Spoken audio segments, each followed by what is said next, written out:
the reason for showing this clip is that there are. Should we play it through first, and then I'll talk about what I think what I learned from this.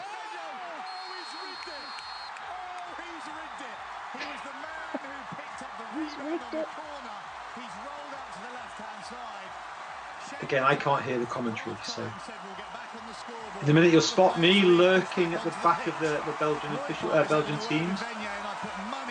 He's just said to him, calm down, young man. Another 4 minutes and 50 seconds. Oh, the crowd are filming themselves. Look at this. Venier, very clever, sees the opportunity. Let's just watch this wonderful goal again. And then, well, Simon, I'll never get tired of it. You don't stop those, do you? Well, you don't stop that. That might have hit that alley in the chest. I'm pretty much prepared to bet the Victor match by beer in Belgium for the past few years. Watch the dummy that Germany get caught.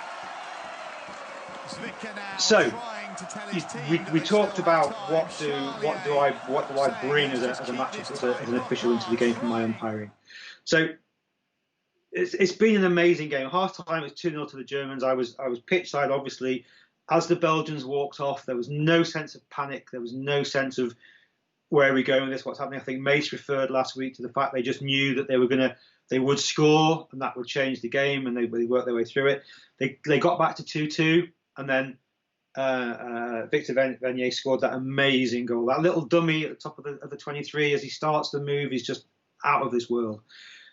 As a hockey person, you know that, and excuse my language here, they're going to go apeshit. If he scores, they're going to go absolutely mad. And my job there as a TO is to make sure that they take the 40 seconds to celebrate, but as soon as that 40 seconds is over, they're ready to start again.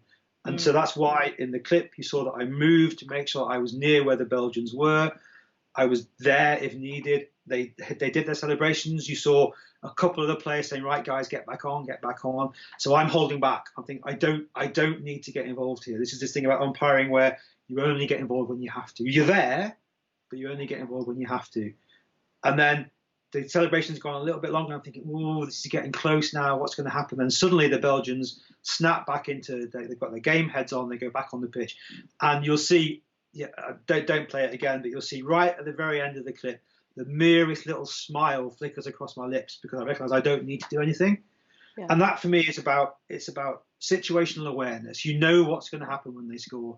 Kuhn and Jonas would have been absolutely geared up to know that if that goal went in, all hell's going to break loose for 40 seconds, but they've got to be ready to start after 40 seconds. Patricia and Stefano in the box know they've got to time the 40 seconds, and as soon as that's up, they've got to hit start again. We've got to go. That's what the rules are.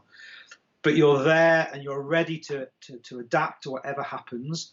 The Belgians are so structured and so organised. I didn't have to get involved, but I was there had I needed to have been involved. By that point, we're on there's 3 days left in the tournament, so we've got good working relationships. I know that I can make eye contact with the Belgian manager. He's going to get the guys back on the pitch. I'm aware that the Germans behind me are going to be really disappointed at this point. They're still behaving really well. There's no problems with them at all. So the whole thing is just that awareness of what's going to happen in the game. How do you make sure that everyone does what they have to do without being officious, without trying to stamp your authority on the game, without saying, I'm here, listen to what I'm saying, but just being there and being aware of what's happening.